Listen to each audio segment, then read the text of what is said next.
Quando eu estudo a Bíblia, me vem o pensamento de como é importante esse livro, de quanto nós aprendemos com a sua leitura e de quanto tinha fé aquele povo hebreu.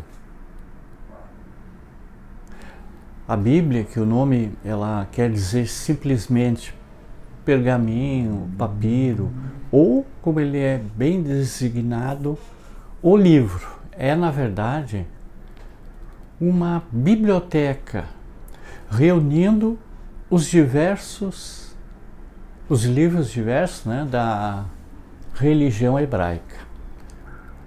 Ela representa a codificação da primeira revelação do ciclo do cristianismo. Eu vou falar um pouquinho. Antes, se inscreva em nosso canal, clica lá no sininho para receber as nossas notificações. Você não paga nada. Esses livros escritos por vários autores estão nelas colecionados, né, em número de 42. Todos eles foram escritos em hebraico e aramaico e traduzidos mais tarde para o latim por São Jerônimo na conhecida Vulgata Latina, lá no século V da nossa era. As igrejas católicas e protestantes reuniram a esse livro dos Evangelhos de Jesus, dando o nome de Novo Testamento. O Evangelho, como se costuma designar o Novo Testamento, ele não pertence de fato à Bíblia. Ele é outro livro escrito muito mais tarde, com a reunião dos vários escritos sobre Jesus e seus ensinos. O Evangelho, ele é a codificação da segunda revelação cristã. Ele traz uma nova mensagem, substituindo o Deus guerreiro da Bíblia pelo Deus do amor do Sermão da Montanha.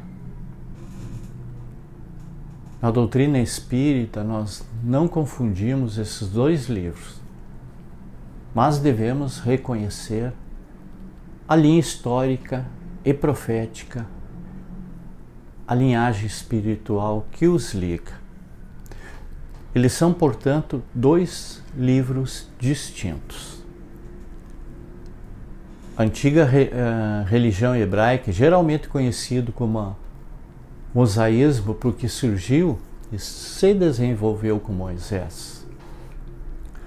A nova religião dos evangelhos, ela é designada como cristianismo, porque ela vem do ensino do Cristo. Mas assim como nas páginas da Bíblia,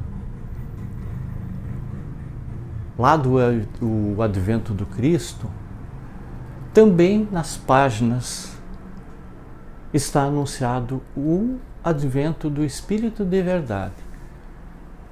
E este advento se deu no século passado, com a terceira e última revelação cristã, chamada de revelação espírita, como alguns gostam de chamar.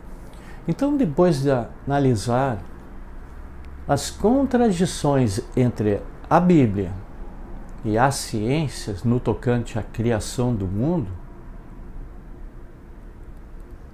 existe uma declaração que devemos concluir que a Bíblia ela é um erro? Claro que não. Mas que os homens se enganaram na sua interpretação. Ela é um manual de moral e evangelho. E no conceito espírita de revelação, porém não é o mesmo das religiões em geral, revelar ela é ensinar. E isso tanto pode ser feito por qualquer um, ou seja, pelos espíritos, como uma revelação divina, quanto pelos homens, que é uma revelação humana, né?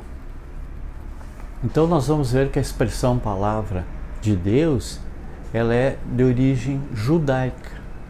Ela foi naturalmente herdada pelo cristianismo, que a empregou para o mesmo fim dos judeus dar autoridade à igreja.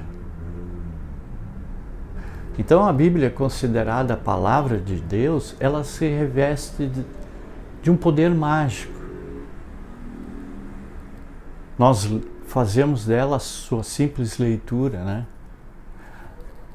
A palavra de Deus, ela não está na Bíblia, mas na natureza, ela traduzida em suas leis. A Bíblia é simplesmente uma coletânea de livros hebraicos que nos dão um panorama histórico do judaísmo primitivo.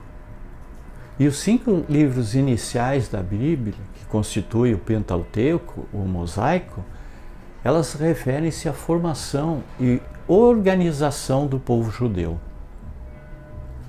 após a libertação do Egito e a conquista de Canaã.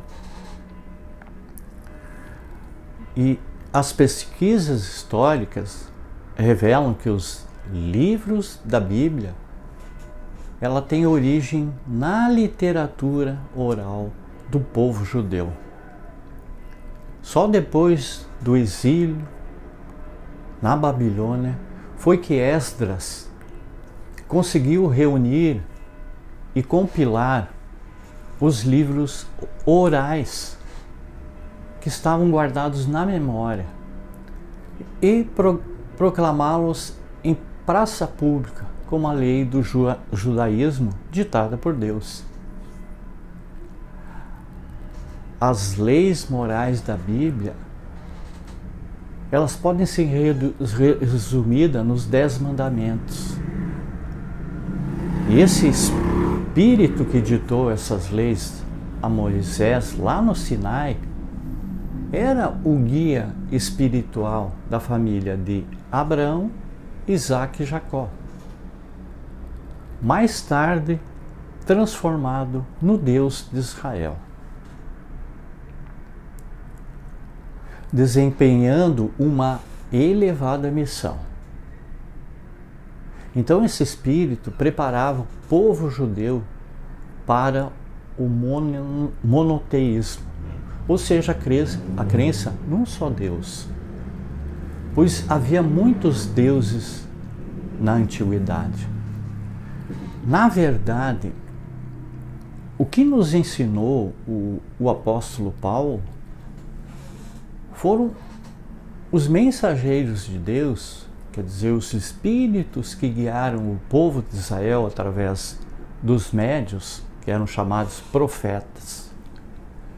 E o próprio Moisés, nós vamos ver que era um médium em constante ligação com Yahvé ou Jeová, o Deus bíblico, que era violento e irascível, tão diferente do Deus Pai do Evangelho. A evolução espiritual do povo hebreu permitiria a Jesus vir corrigir esses abusos e substituir a concepção bárbara de Deus dos exércitos pela concepção evangélica do Deus Pai, cheio de amor com todas as criaturas. Nós não devemos ler a Bíblia literalmente, mas devemos estudá-la, tentar interpretá-la. Nós estamos vivendo uma fase de intensa reformulação dos textos bíblicos. E a palavra de Deus, ela vem sendo alterada, modificada e muitas vezes arranjada de acordo com os interesses de nós, os homens. A Bíblia, ela é muito valiosa para todos nós, porque é o maior e mais vigoroso testemunho da verdade na antiguidade. O cristianismo, ele é o foco central de um processo histórico que vem do judaísmo. E ele se desenvolve segundo a promessa de Jesus, que está no Evangelho de João, na doutrina espírita, para nós compreendermos aquilo que Jesus quis nos ensinar. Então a finalidade é estabelecer na Terra o ano agradável ao Senhor, com a substituição do egoísmo e da ambição do homem velho pelo amor e a fraternidade do homem novo. É isso que nós devemos compreender, porque Deus é amor. Muita paz, muita luz, gratidão a todos.